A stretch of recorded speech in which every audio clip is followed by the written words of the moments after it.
नमस्कार। मुकाबला में मैं कादम्बिनी शर्मा हूं आपके साथ। अलवर में अभी एक दूध कारोबारियों पर कुछ लोगों ने, गौरक्षकों ने हमला किया। उनमें से एक शख्स पहलू खान को इतनी चोट आई कि उनकी मौत हो गई। ये ऐसा पहला मामला नहीं है। आपको दादरी भी याद होगा, आपको ऊना भी याद होगा, जहां पर कुछ दलित युवकों की इसी तरह से पिटाई की गई थी, जबरदस्त पिटाई की गई थी। और ये और जगहों पर भी लगातार होता रहा है, चाहे वो मीडिया में आए या ना आए। इससे लेकिन एक बात ये जरूर साफ होती है कि जो लोग इस तरह से कानून हाथ में लेते हैं वो किस तरह से बेखौफ होकर ये काम कर रहे हैं।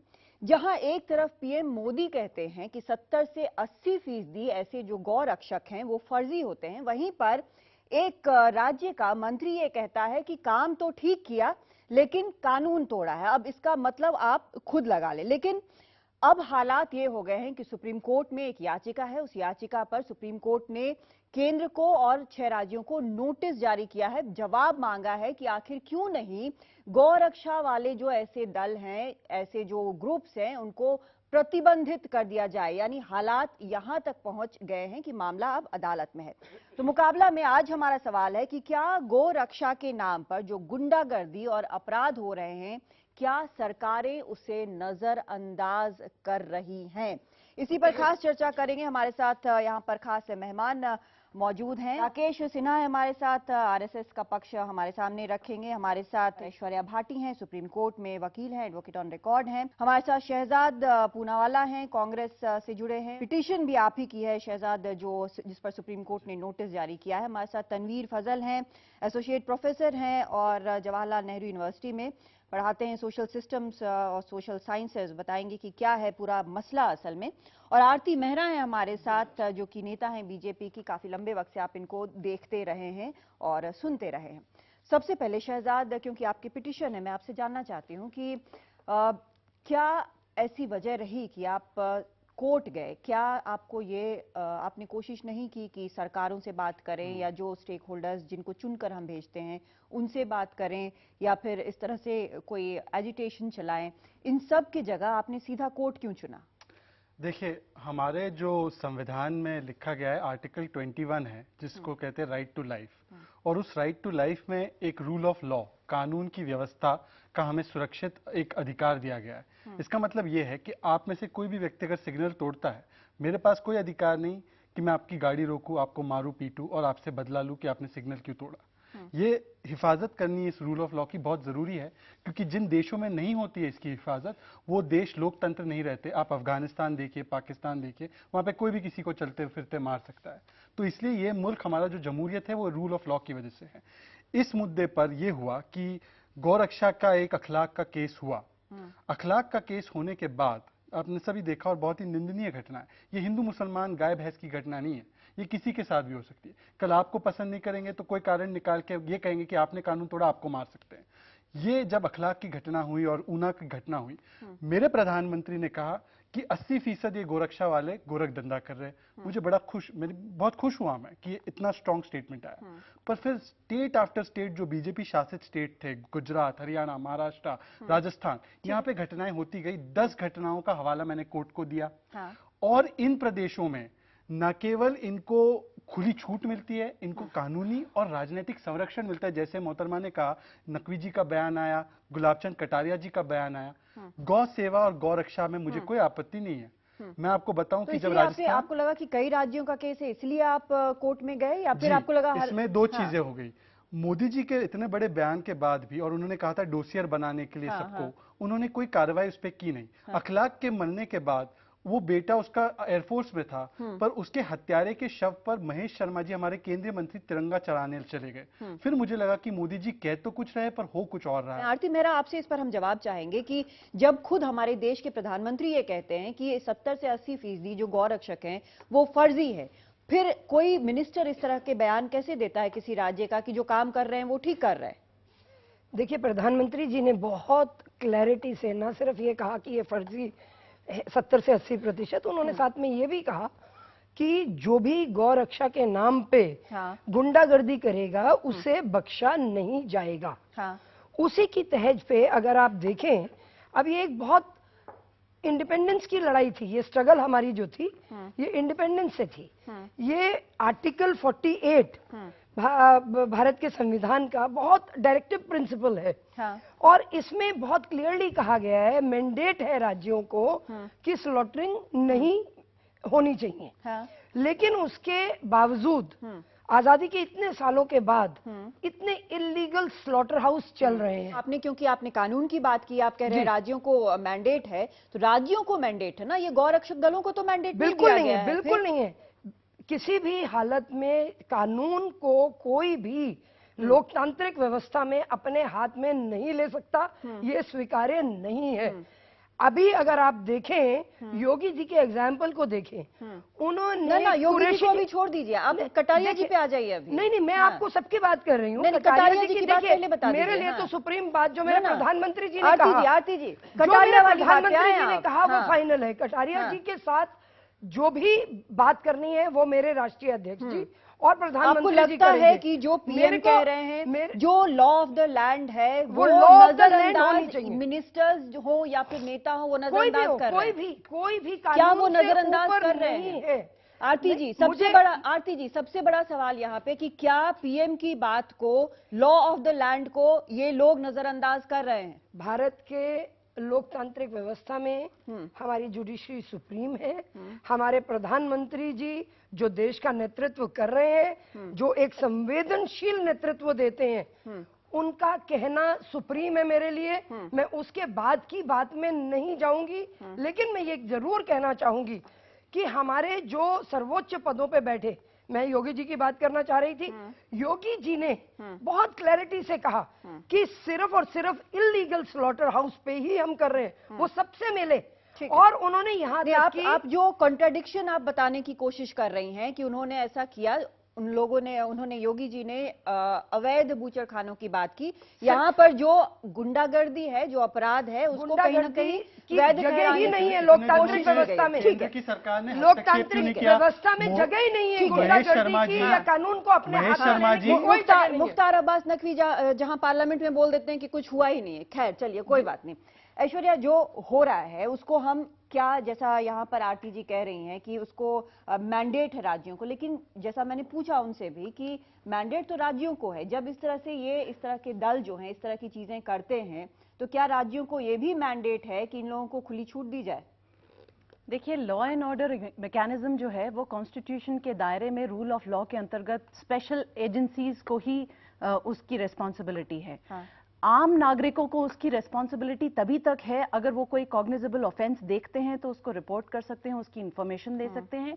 अगर कोई उनके खुद के या उनके आसपास किसी उनकी जान या माल का खतरा हो रहा है तो वो राइट ऑफ प्राइवेट डिफेंस को एक्सरसाइज कर सकते हैं। उससे आगे प्राइवेट सिटीजन को, किसी इंसान को कोई अधिकार नहीं है कानून से छेड़छाड़ करने का। लॉ एनफोर्समेंट एजेंसीज जो पुलिस है वो उसके पास ये पावर्स हैं और बाकी किसी के पास पावर्स नहीं है।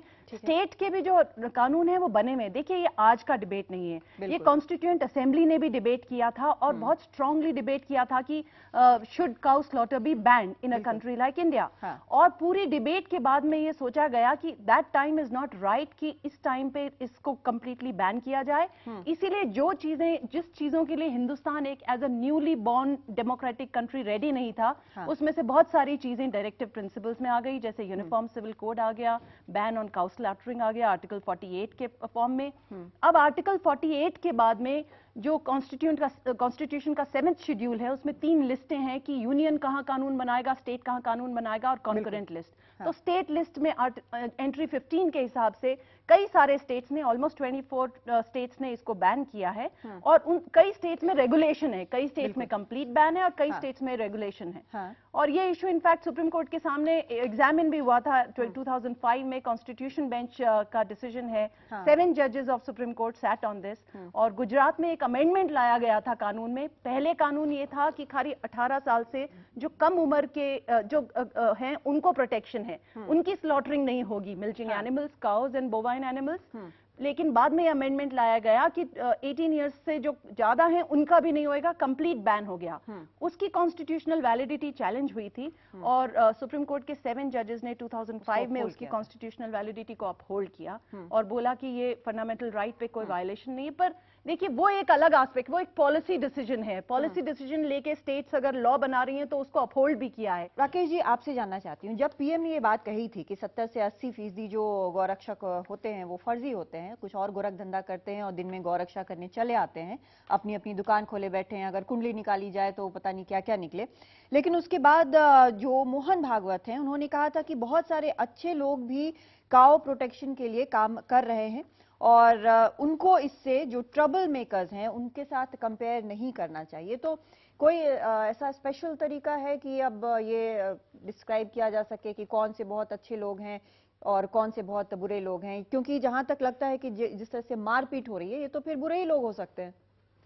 देखिए, इस देश में बहुत से ऐसे लोग हैं जो बेनाम लोग हैं, चाहे वो सामान्य नागरिक हों, संत हों, वो बड़ी बड़ी गौशालाएं चला रहे हैं। आप राजस्थान में देखिए, नोएडा में जाकर देखिए, और ऐसे लोग बहुत ही अच्छा काम कर रहे हैं। हाँ। इसमें दो राय नहीं है। ठीक है।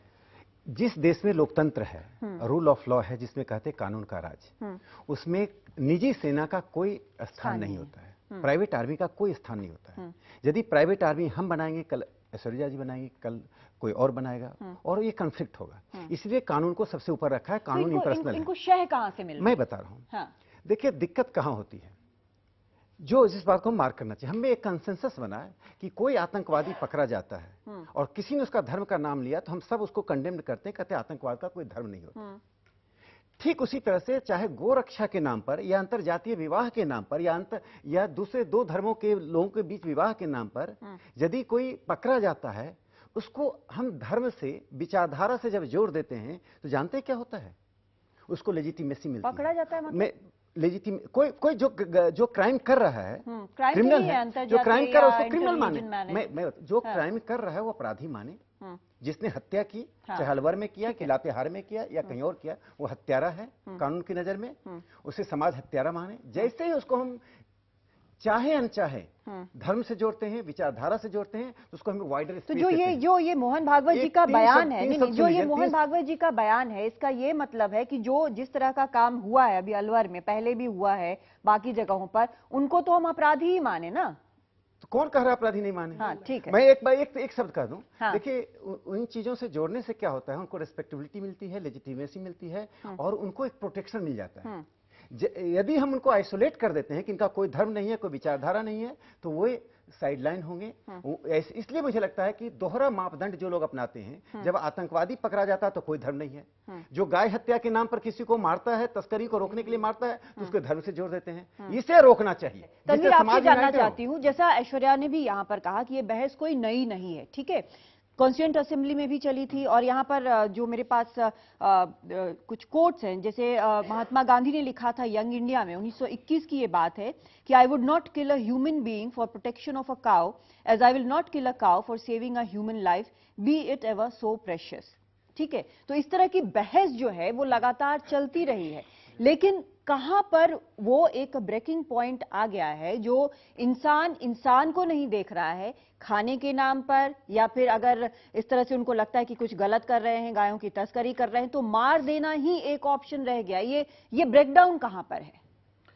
देखिए, मुझे लगता है, मैं बड़ा खुश था कि यहाँ पे ऑलमोस्ट एक कंसेंसस दिख रहा था कि जो गौरक्षक हैं, खास के जो 70-80% जिनकी बात प्राइम मिनिस्टर ने की, वो मोर और लेस जिस तरह की वो हरकतें कर रहे हैं प्राइवेट आर्मी की तरह, राकेश सिन्हा साहब ने भी बोला, और वो क्रिमिनल्स हैं, और क्रिमिनल्स ऑफ कोर्स उनको क्रिमिनल की तरह ही ट्रीट करना चाहिए। लेकिन क्रिमिनल्स के लिए मिनिस्टर्स का अप्रूवल, ये तो थोड़ा सा नाजायज है, गलत है। और जो दोहरा मापदंड है, मैं बिल्कुल एग्री करता हूं कि किसी भी सवाल पे दोहरा मापदंड नहीं होना चाहिए, इससे बहुत ही खराब इम्पैक्ट पड़ता है समाज पे। और यहाँ पे तो साफ दिख रहा है।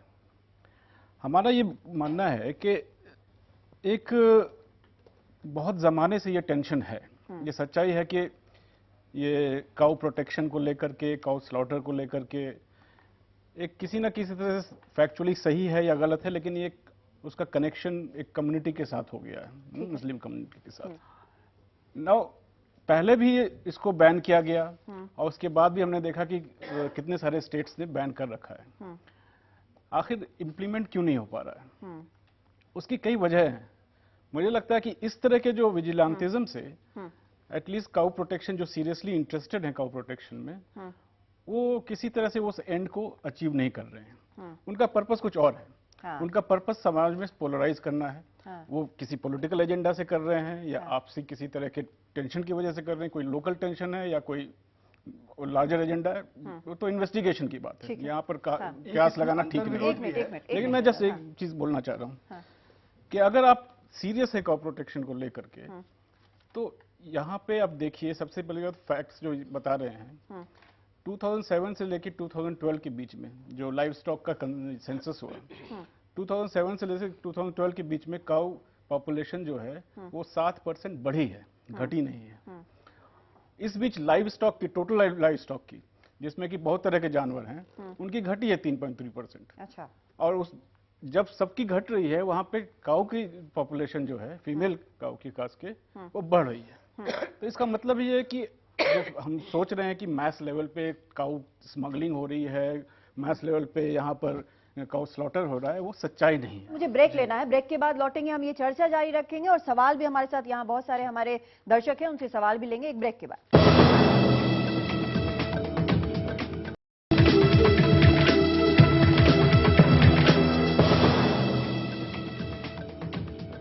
ब्रेक पर जाने के पहले तनवीर ने जिस तरह से हमको बताया कि बहुत सारे इसमें लोकल भी फैक्टर्स हैं और बाकी फैक्टर्स हैं जो कहीं ना कहीं बीच में इस्तेमाल होते हैं, जिसके कारण शह मिलती है जो इस तरह के लोग हैं जो गौ रक्षा के नाम पर गुंडागर्दी करते हैं। क्योंकि कई बार हमने देखा है कि गायें जो हैं सड़कों पर भटक रही हैं, प्लास्टिक बैग्स खा रही हैं, दर्दनाक मौत मर रही हैं, उनको देखने के लिए कोई नहीं होता है, वहां पर बचाने के लिए कोई नहीं होता है। लेकिन शहजाद, आप कह रहे थे कि कहीं ना कहीं एक अंतर्विरोध दिखता है। इसलिए दिखता है क्योंकि मैं आपको बता दूं, मेरी पिटीशन में मैंने ये जिक्र नहीं किया कि ये मुसलमानों के खिलाफ है। कानून व्यवस्था जब बिगड़ेगी तो सब पे हावी होगी।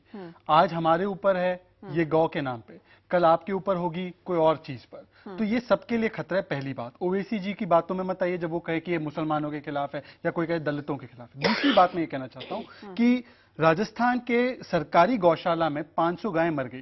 टाइम्स ऑफ इंडिया की रिपोर्ट है हर रोज 90 गायें मर रही हैं। पथमेड़ा में जब सबसे बड़ी गौशाला है भारत की, वहां पे बाढ़ आई तो ना भाजपा ना आरएसएस ना कोई आया, हम जैसे लोग चारा देने गए वहां पे।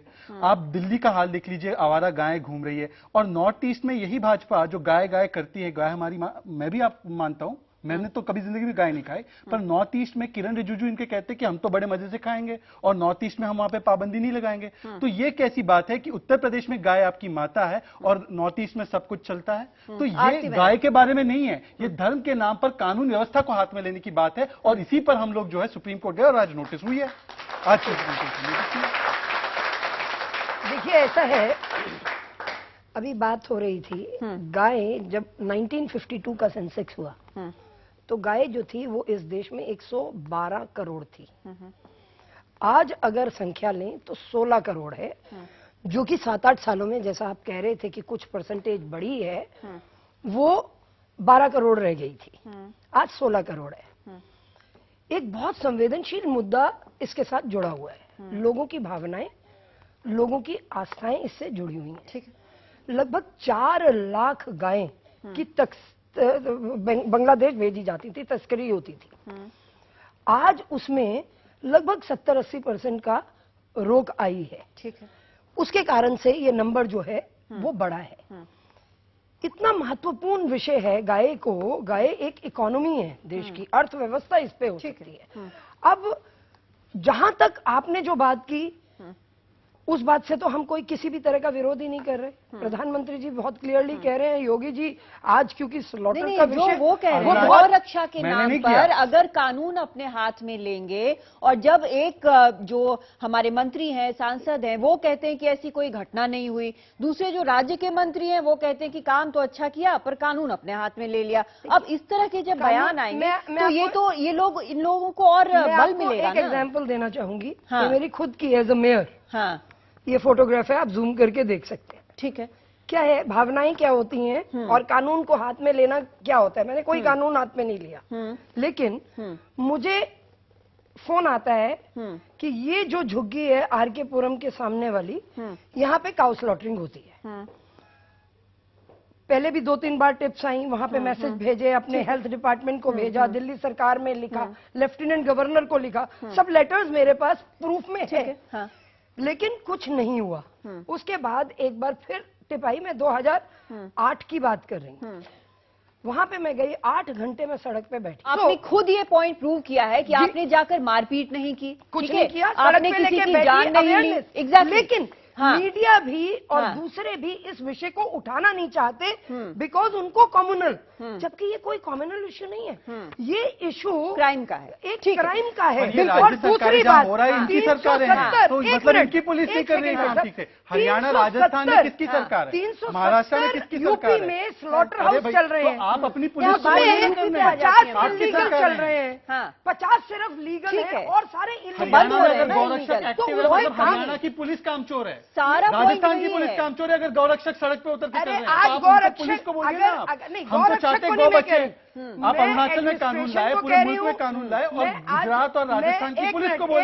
एक मिनट शहजाद, नहीं, आप उसी पॉइंट पे आ रही हैं। पॉइंट वही है कि कानून आपके हाथ में नहीं ले सकते। मैं ये कह रही हूँ कि एक प्रेसिडेंट योगी जी ने जो शुरू किया, ठीक है, वो देश भर में योगी जी पे फिर आएंगे, जबरदस्त योगी जी पर अगले प्रोग्राम में आएंगे। ठीक है, चलिए, यहाँ पे बहुत सारे सवाल हैं, बहुत सारे सवाल हैं हमारे, बहुत सारे यहाँ पर यंग दोस्त हैं, उनके साथ भी बहुत सवाल हैं जी। मेरा सवाल आरती जी से है। हाँ।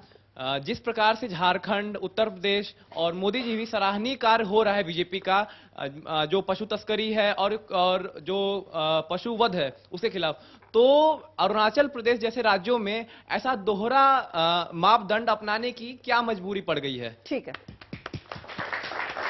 देखिए प्रधानमंत्री जी जिस डायरेक्शन में काम कर रहे हैं, आफ्टर ऑल 65 साल का जो लचर ढांचा था, जो विरासत में मिली हुई, जहां पे बिल्कुल पॉलिसी पैरालिसिस था, जिस देश में लगभग 36,000 स्लॉटर हाउस चलते हो और 4,000 ही सिर्फ लीगल हो, तो सिस्टम को तो बदलना है, सिस्टम को चेंज करना है।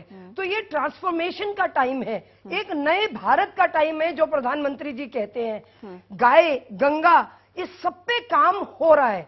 महिला की सुरक्षा, आप नहीं, वो अरुणाचल वाला जो मामला, अरुणाचल वाला मुद्दे पे भी मैं बात कर रही हूँ। नहीं, उसी पे आ जाइए मैम, वक्त कम है। अरुणाचल, केरला, और उसके अलावा गोवा और नागालैंड, मिजोरम, मेघालय हर जगह। देखिए ये हर जगह पे क्या होगा, ट्रांसफॉर्मेशन का टाइम नहीं, वो ठीक है, मैं समझ गई, मुझे समय लगेगा। नहीं,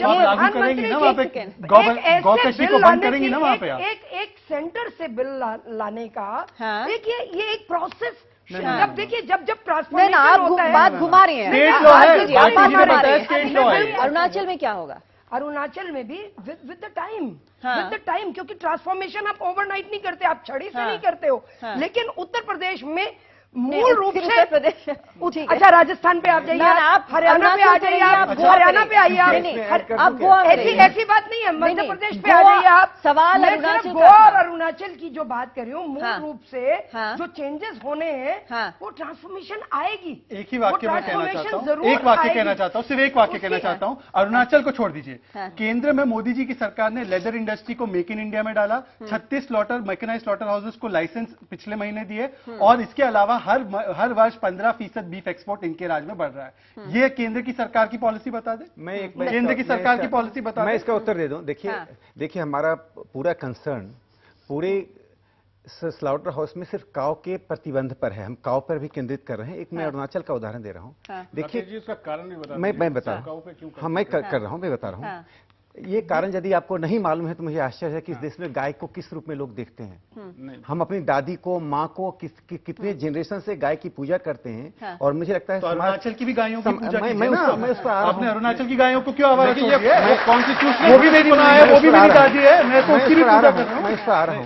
एक बात जान लीजिए कि डेमोग्राफी और कल्चर का संबंध होना नहीं चाहिए, क्योंकि इंडोनेशिया में डेमोग्राफी मुसलमानों का है, कल्चर हिंदू संस्कृति को मानते हैं। लेकिन भारत में दुर्भाग्य से कुछ जगहों पर डेमोग्राफी का संबंध कल्चर से हो गया है, जो गलत है, जो कन्वर्टेड लोग हैं, और इसलिए उन जगहों पर व्यवहारिक रूप से तत्काल देश की सीमांत के राज्य हैं, उन पर व्यवहारिक कारण से नहीं, लेकिन समय के साथ वहां लागू होगा। मैं इतना आपको बता देना चाहता हूं, समय लगेगा, कल्चरल कॉन्शसनेस के साथ लागू होगा, समय के साथ लागू होगा। और मुझे आश्चर्य लगा कि मुझे एक आश्चर्य लगा कि उन्होंने पूछा गाय के प्रति क्या सेंटीमेंट है। सेंटीमेंट नहीं, मैंने नहीं पूछा, मैं कारण पूछा आपसे, मैं यही कारण जानना चाहता था भारत के लोगों, इसलिए कि अभी तक हम और आप सभी कॉन्स्टिट्यूशनल प्रिंसिपल की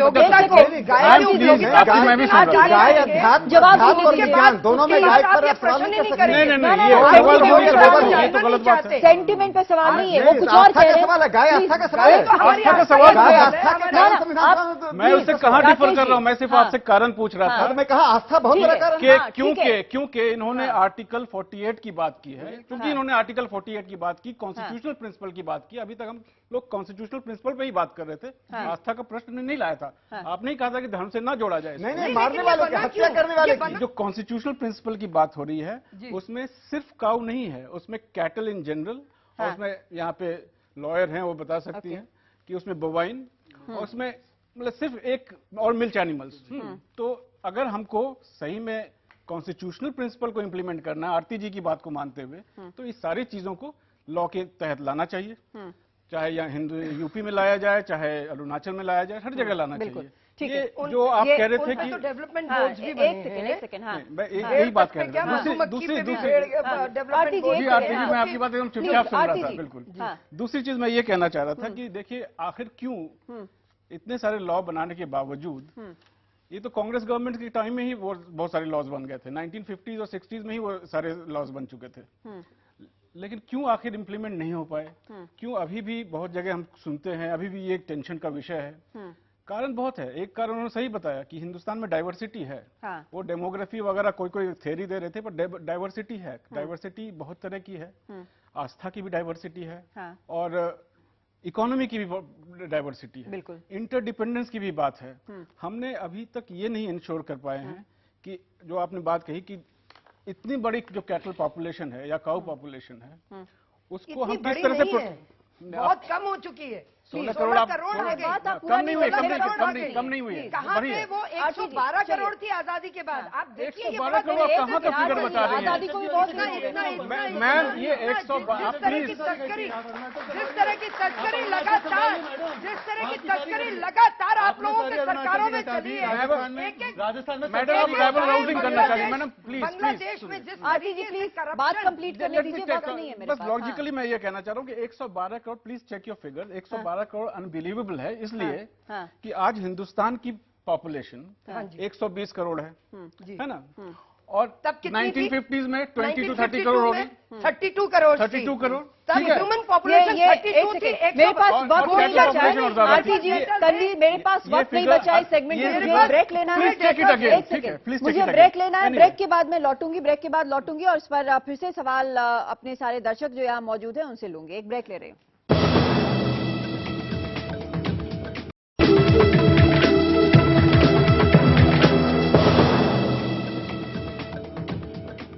चर्चा इस पर लगातार हो रही है कि किस तरह से जो गोरक्षा के नाम पर जो गुंडागर्दी या अपराध हो रहे हैं उसको क्या नजरअंदाज किया जा रहा है। और जिस तरह से हमने बात की कि डाइवर्सिटी इतना ज्यादा है इस देश में, हर प्रकार की डाइवर्सिटी है, चाहे वो धर्म की डाइवर्सिटी हो, चाहे फिर खान पान के तरीके की डाइवर्सिटी हो, या फिर कल्चर की डाइवर्सिटी हो। डाइवर्सिटी बहुत है, लेकिन एक चीज जो हर जगह एक है वो है कानून, और यही वजह है कि कानून से बंधना बहुत जरूरी है। हमारे इस तरफ इस कानून को लेकर आपके पास एक सवाल था जी।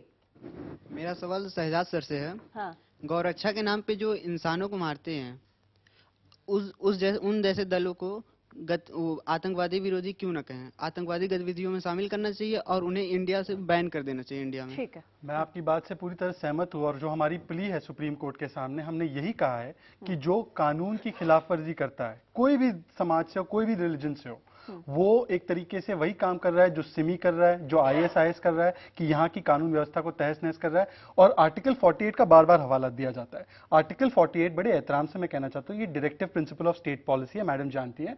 और हमारे सुप्रीम कोर्ट ने, जो supreme court is a protector of the constitution, उसने कहा था article 21 fundamental rights directive principles के ऊपर होते हैं। इसका अर्थ ये हुआ सादे सादे शब्दों में कि गाय हमारे लिए बहुत प्रिय है, मेरे जैसे मुसलमान के लिए बहुत है। पथमेड़ा में मैं गया था, राकेश सिन्हा की RSS नहीं गई थी। पर एक इंसान की जान एक जानवर की जान से ज्यादा है। और अगर हम इस मुल्क में नहीं समझ पाए तो फिर माफ करना, हम एक जमहूरियत में नहीं रह रहे, हम उसी हिंदू अफगानिस्तान की तरफ जा रहे हैं जो हम लोगों ने नकारा था, हिंदू पाकिस्तान बना रहे जो हम लोगों ने नकारा था। हम एक मुल्क है जिसमें इंसानी हकूकों को और राइट्स को ज्यादा तवज्जो दी जाती है। गाय का भी एहतराम है, पर गाय के लिए किसी की जान नहीं ली जा सकती। किससे सवाल है? पूनावाला साहब से। अच्छा, शॉर्ट में पूछेगा बिल्कुल। हाँ सर, मेरा सवाल आपसे है, पूनावाला साहब से। जैसा कि आपने सुप्रीम कोर्ट में एक एफिडेविट दायर की कि गौरक्षक संगठन को बैन करना चाहिए, ठीक है, आपने डिबेट के दौरान बार बार ये गौ प्रेम के प्रति जिक्र किया।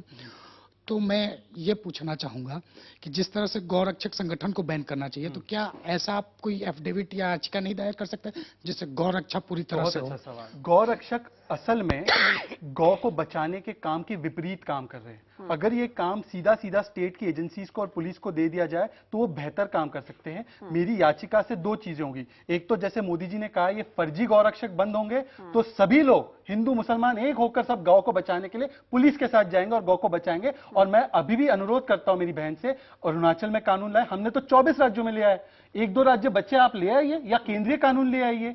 मुगलों के राज में तो पूरे मुल्क में पाबंदी थी, और ये नए राज्य हैं जिनके यहाँ पे अरुणाचल में चल सकता है। ट्रांजिशन की देर लगा रहे RSS वाले, कभी बेल्ट उनका लेदर का बनता है, कभी घड़ी की बेल्ट लेदर की बनती है। अरे भैया लाओ कानून, हम आपके साथ हैं। मेरा सवाल राकेश जी से और आरती जी से है। राकेश जी से। हाँ नहीं, दोनों से ही है। हाँ। कि बार बार एक तो जो भी कोई अगर मामला आपके फेवर में कोई मीडिया का आदमी दिखाता है तो बहुत बढ़िया है, और मीडिया जब आपके फेवर की बात दिखाता है तो आप मीडिया पे आरोप लगाते हैं। ये कतई कहना बंद कीजिए, आप मुद्दे की बात कीजिए कि जो गौरक्षा दल बनाए हैं, क्या उन लोगों को भारत के संविधान पे, पुलिस पे विश्वास नहीं है, या उन पे कहीं प्रश्न है?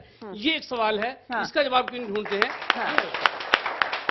देखिए, भारत का मीडिया लोकतंत्र, मीडिया छोड़ दीजिए अब, लास्ट इन्होंने पार्ट जब पे आइए। हाँ। मीडिया, भारत का मीडिया लोकतंत्र का चौथा स्तंभ है। मीडिया पर एक ही समय बहुत आक्रमण हुआ था, वो इमरजेंसी था। अच्छा, उसके बाद और पहले NDTV पे पाबंदी भी लगने वाली थी। वो शायद देखिए, मैंने हस्तक्षेप नहीं किया, मैं शालीनता से अपनी बात करूंगा।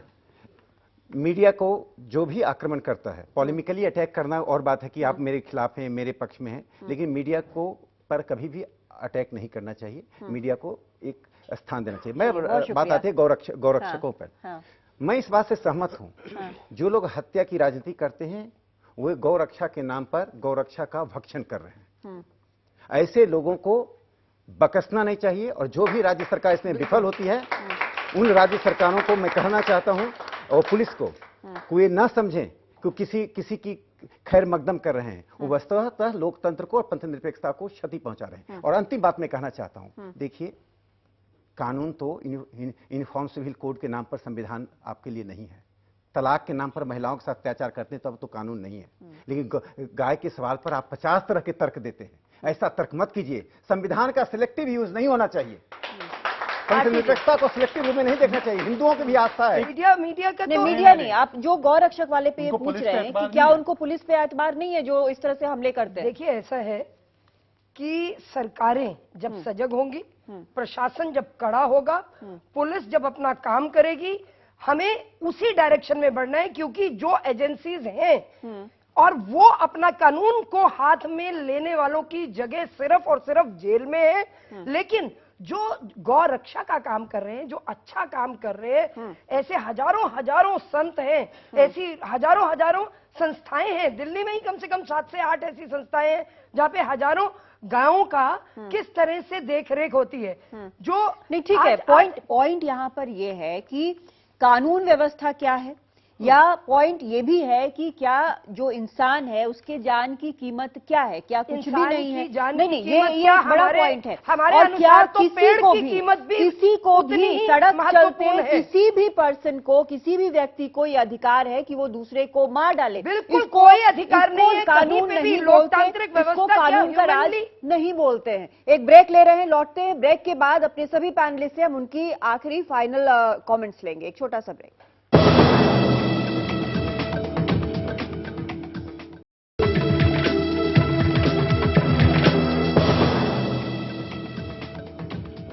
तो इस सेगमेंट में अपने सभी पैनलिस्ट की राय हम जानेंगे बिल्कुल संक्षिप्त में। आरती जी, आपसे शुरू करते हैं, बिल्कुल शॉर्ट में सबकी राय।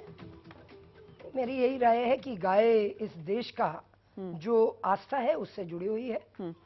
यूनिफॉर्म पॉलिसी इस पे एक आनी चाहिए। भारत सरकार पूरी तरह से सजग है, संवेदनशील है। भारत सरकार में जो नेतृत्व है वो अब एक बहुत सुदृढ़ हाथों में है। ठीक है। और मुझे ऐसा लगता है कि आने वाले समय में, और दूसरी बात बहुत इंपॉर्टेंट जिस विषय को हमने शुरू किया कि लोकतांत्रिक व्यवस्था में किसी को भी कानून को अपने हाथ में लेने का अधिकार नहीं है। हमारी जुडिशरी है, हमारी पुलिस व्यवस्था है, वो अपना कार्य स्वयं। ठीक है शहजाद। ये सारी घटनाएं जहाँ हो रही है ज्यादातर भाजपा शासित राज्य हैं।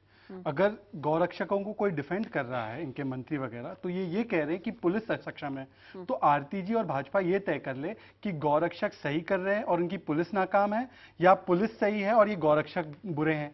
और आखिर में यूनिफॉर्म पॉलिसी मोहतरमा आपको लानी है। सारे प्रदेशों में आपकी सरकार है। अरुणाचल प्रदेश की गायों को आवारा मत छोड़िए, वहां पे कानून आप ले आइए, हम आपके साथ हैं। ठीक है राकेश जी। देखिए, पहले तो मैं कहता हूं कि जो हत्या कर रहे हैं लोगों की, उनको गौरक्षक मत कहिए। ठीक है। इससे गौरक्षकों का सेंटिमेंट हर्ट होता है और कॉज भी नुकसान पहुंचता है, जिसे आपने सुप्रीम कोर्ट में डाला भी है। एक दूसरी बात मैं कहना चाहता हूं कि देखिए, इतनी छोटी सी बात पर हम लड़ रहे हैं, इसको हिंदू मुस्लिम का मुद्दा बना रहे हैं। मैं किसी पर एक्यूज नहीं कर रहा हूं, एक सामान्य वातावरण बन रहा है। घर में एक व्यक्ति मरा। सुन लीजिए ना। देखिए, प्रशांत पुजारी मारा गया बंगलौर में, गौरक्षक था, तो हमने हिंदू मुस्लिम का इशू नहीं बनाया। हमने हाइप क्रिएट नहीं किया, हमने मीडिया से इस पर डिबेट की मांग नहीं की। कानून व्यवस्था का सवाल था, किसी एंटी सोशल एलिमेंट ने एक प्रशांत पुजारी को मारा, हमने उसको कानून व्यवस्था का विषय मानकर उस विषय को लोकलाइज करके समाप्त कर दिया। यहाँ हाइप क्रिएट करके आप ज्यादा नुकसान पहुंचाते हैं उन लोगों की तुलना में जो कि इस तरह की घटनाएं घट रहे हैं। कानून अपना काम करे, कानून अपना काम करे, उसको प्रत्यक्ष या अप्रत्यक्ष संरक्षण देने वाले भी लोग क्रिमिनल हैं। मैं तो कह रहा हूं, तो कोई इसके बारे में बात ना करे। मैं क्या कर रहा हूं, जो हत्यारे हैं उनको प्रत्यक्ष या अप्रत्यक्ष संरक्षण देना, और जो उनको विचारधारा से, धर्म से जोड़ते हैं, वे सभी क्राइम समान रूप से जिम्मेदार हैं। गुलाब चंद कटारिया जैसे। नहीं, आप जैसे आप जोड़ रहे हैं। मैंने कहा देखिए, मुझे लगता है कि कॉन्स्टिट्यूशन से ज्यादा सीक्रेट कुछ नहीं है। हाँ। और इसलिए जो कॉन्स्टिट्यूशनल वैल्यू है, हाँ। इस कॉन्स्टिट्यूशन को किसी और ने नहीं बनाया है। इस देश का कलेक्टिव कॉन्शियंस उस कॉन्स्टिट्यूशन से रिफ्लेक्ट होता है। और उस कॉन्स्टिट्यूशन में राइट टू लाइफ है, राइट टू लिबर्टी है। और उसी कॉन्स्टिट्यूशन को अगर हम एक्सेप्ट करें, उसको प्रिंसिपल उसको फॉलो करें, तो वी विल एक्सेप्ट कि यहाँ डाइवर्सिटी भी है। उस डाइवर्सिटी में अपनी बात को ले जाना जरूरी नहीं है कि कानून के जोर से ही ले जाया जाए, तरीके हो सकते हैं। अब आप अभी आज की डेट में बीजेपी के पास ज्यादातर प्रदेशों में सरकार है।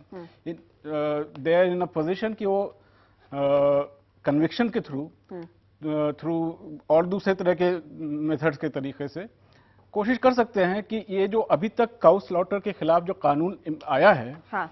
और इम्प्लीमेंट नहीं हो पाया, उसकी कमजोरियां कहां पर हैं। ठीक है। कमजोरियां ये हैं कि ऑल्टरनेटिव ऑप्शन नहीं मिला लोगों को। कमजोरी ये है कि काउ प्रोटेक्शन के लिए गौशालाएं नहीं बनी हैं।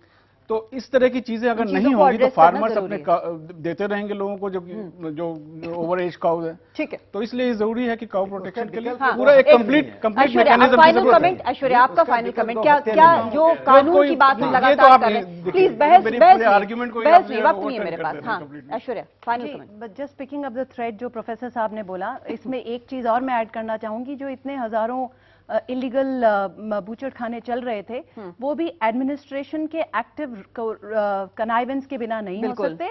और उस समय जो एडमिनिस्ट्रेशंस थे, देखिए इवन आरती जी का जो एग्जांपल था, जो उन्होंने फोटोग्राफ दिखाई, इतने इन्फ्लुएंशियल होते हुए भी वो कुछ नहीं कर पाई डिस्पाइट हैविंग ऑल दैट। तो एडमिनिस्ट्रेशन का एक्टिव रोल होता है इन सब चीजों में। और अब जब एडमिनिस्ट्रेशन चेंज हुआ है, हालांकि क्लियरली ये बीजेपी कांग्रेस ये सारी बात हो रही है, पर बेसिक इशू ये है कि जिन राज्यों में ये काउ स्लॉटरिंग पे बैन है, that must be completely followed. और ये इनसे मैं पूरी तरह एग्री करती हूँ राकेश सिन्हा साहब से कि गौ जो मतलब उनको गौ रक्षक मत बोलिए, जो लोग हत्या कर रहे हैं इसके नाम पे, they should be seen only as criminal. बिल्कुल। And there is no scope for unconstitutional और extra constitutional mechanisms for law enforcement in our country. अपराधी सिर्फ अपराधी होते हैं, गुंडागर्दी सिर्फ गुंडागर्दी होती है, उसको कोई भी रंग देना बिल्कुल गलत है, उसको शह देना गलत है, उसको सुरक्षा देना गलत है। जब तक ये होता रहेगा कानून व्यवस्था पर विश्वास लोगों का नहीं होगा। तो गौ रक्षा के नाम पर जो गुंडागर्दी हो रही है उसको रोकने के लिए नेताओं को खुद आगे आना होगा। और ये संरक्षण वाली जो चीज आती है कहीं ना कहीं एक लगता है सांकेतिक तौर पर भी, वो छोड़ना होगा। ये बहुत ज्यादा जरूरी है पूरे समाज के समन्वय के लिए। मेरे सभी मेहमानों का बहुत शुक्रिया। नमस्कार।